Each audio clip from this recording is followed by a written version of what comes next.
I didn't have very good guidance growing up, so, you know, I was very unhappy with my life and the things that were going on at home, and so by using drugs, I felt a sense of relief. By the time I was 21, I was a full-blown drug addict.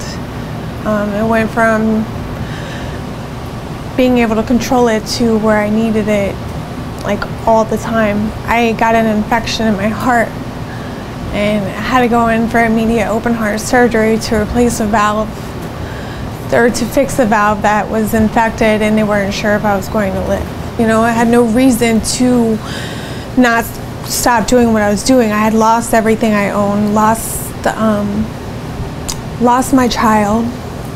You know, he didn't die, but I lost custody of my child to his father. On November 10th, I was at a drug house, and that night I was robbed. Somebody hit me with a bat in the back of my neck. It broke my neck, paralyzed me from the neck down. The ambulance found me next to a house, or next to a ditch, next to a house.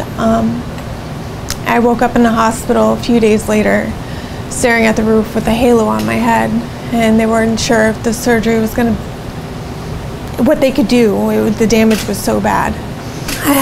My doctor started telling me that if I didn't change, I was gonna die, and I told him I was like, I'm okay with that, and he says, no, you have too much going for you, and I'm gonna get you through this. And he said, I will help you with whatever you need help with.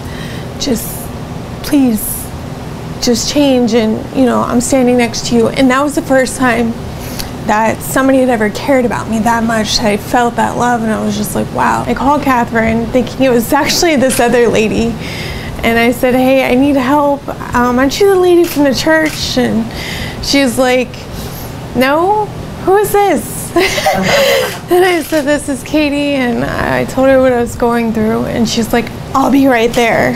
She came right up. It was the best feeling ever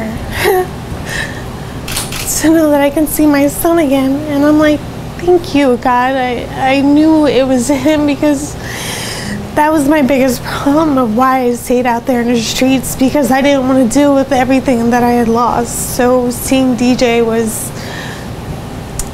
one of the best feelings ever. And he gave me a sense of purpose again, to stay clean, to do the right thing, to know that I'm a part of his life again, and I don't have to cover it up anymore.